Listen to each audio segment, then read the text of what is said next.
Chapter 79, The Funeral. It was as if the entire town came out for Dan Mellon's funeral. St. Peter's Church was standing room only, as Father Frawley sadly read the service. Teddy Bigelow was the only altar boy. He turned the pages each time the priest winked at him. The Mellons sat together in the first pew directly in front of the long black casket.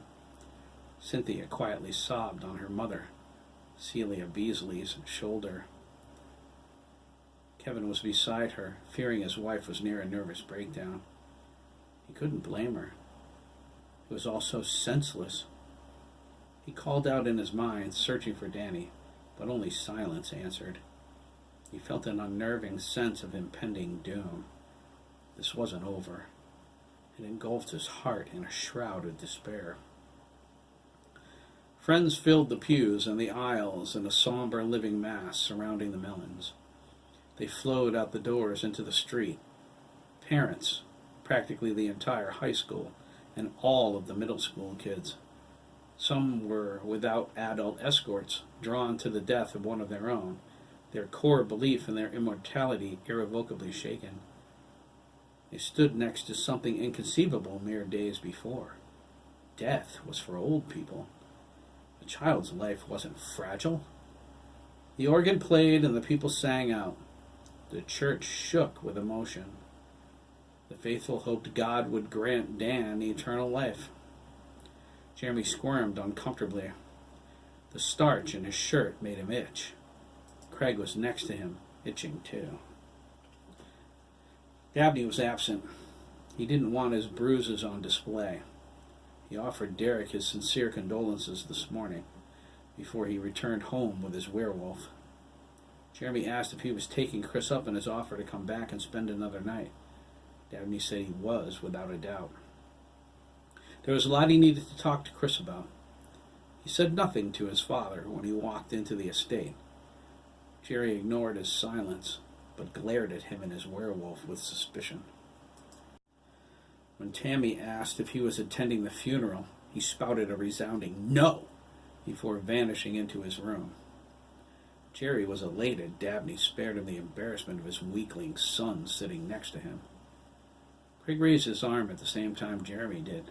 He was scratching the same spot on his body as Jeremy. Chris sat on the other side of Virginia next to his father, directly behind Derek. He eyeballed both of them curiously.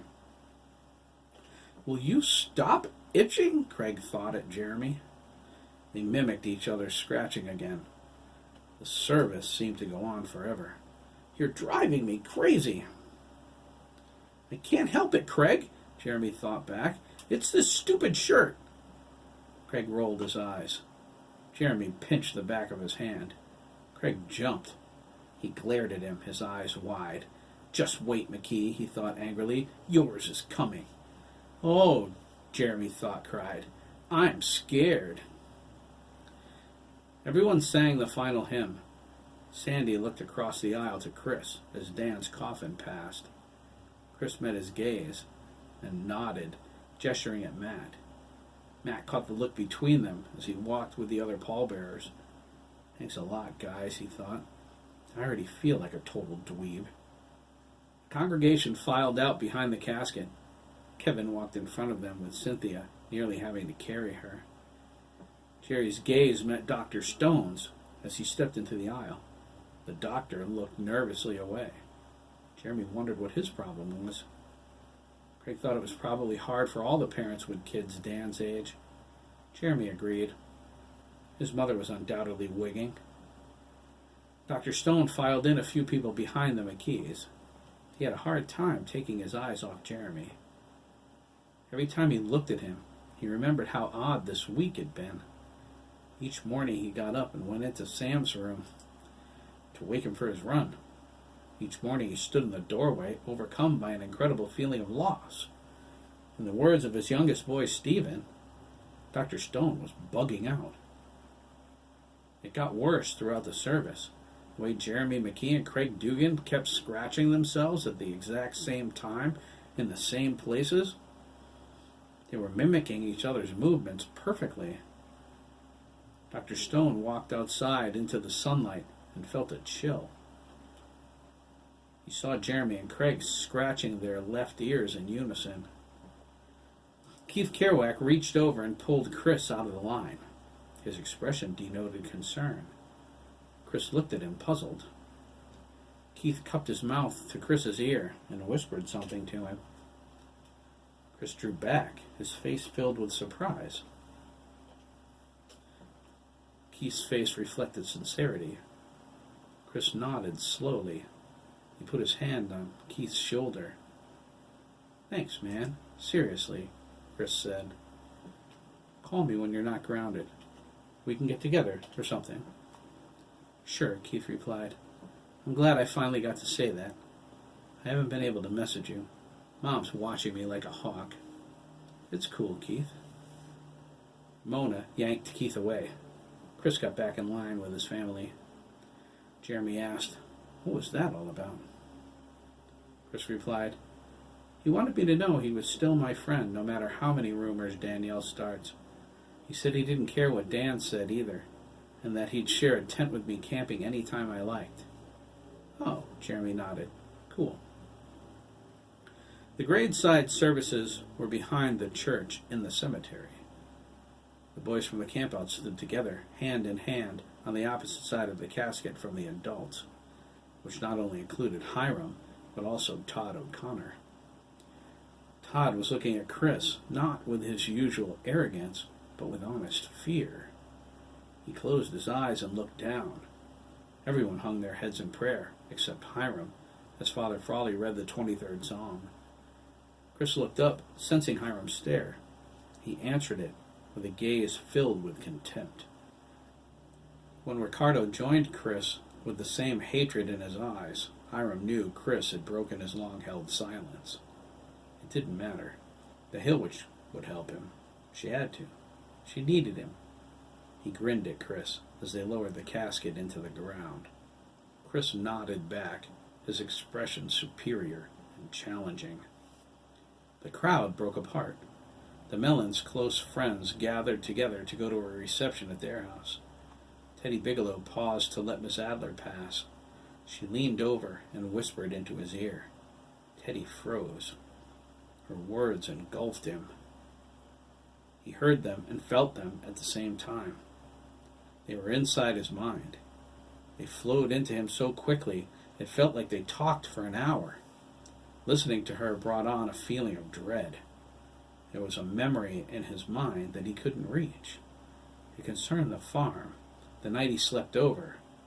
He strained to remember, even though the thought of it scared him out of his wits. "I forgot something. It's there, but what is it?" She told him to be patient. She was holding his memories at bay. They would come back to him when the time was right.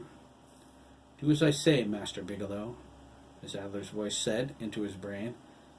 "I will protect you from the trauma Hiram inflicted on you for now. You will have it back when the time is right. Chris McKee is right there. Speak to him before you leave." "I will, Miss Adler," Teddy said. "I promise."